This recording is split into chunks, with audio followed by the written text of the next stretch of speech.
What I've got here is one of the objects from our exhibition, Charles Dickens' Man of Science, Colossal Vestiges of the Older Nations, by the artist William Linton, and it's a presentation copy given to Charles Dickens. It says Charles Dickens Esquire with the author's compliments.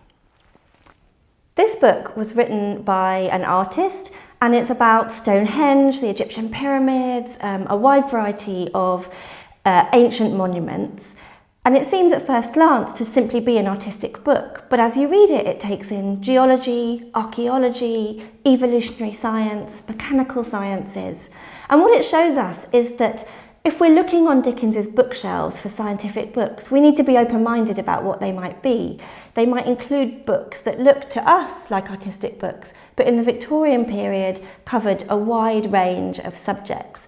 This is very typical of publishing in the 19th century, and it opens up Dickens's bookshelves to a much wider range of scientific interests than he's been credited with.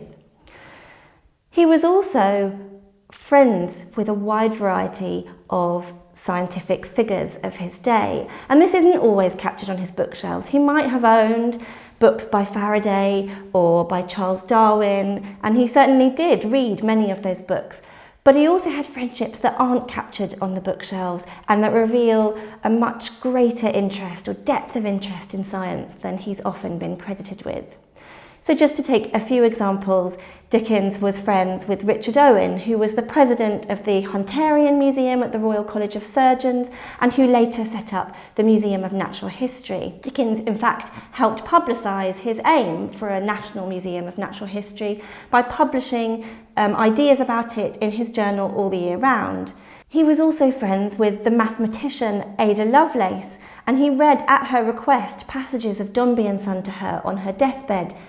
They may have debated on holiday in Brighton their visions for a poetical science that would capture the imagination and produce visionary results that might transform people's lives. He knew Jane Marseille, the most widely published chemist of the period, and he was read by many leading men and women of science, including Charles Darwin. Dickens's science is interesting because it's not just about what he read, it's also about what he did. So for instance, in 1853, Dickens climbed Vesuvius with the archaeologist Austrian Henry Layard. There they may have discussed archaeological remains because Layard was one of the most well-known archaeologists of the period.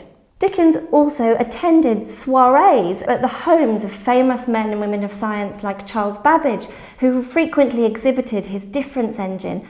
What this means, I think, is that if we want to really capture and understand Dickens as a man of science, we need to be prepared not only to look on his bookshelves, but also to think of the kinds of science that men and women did in the Victorian period.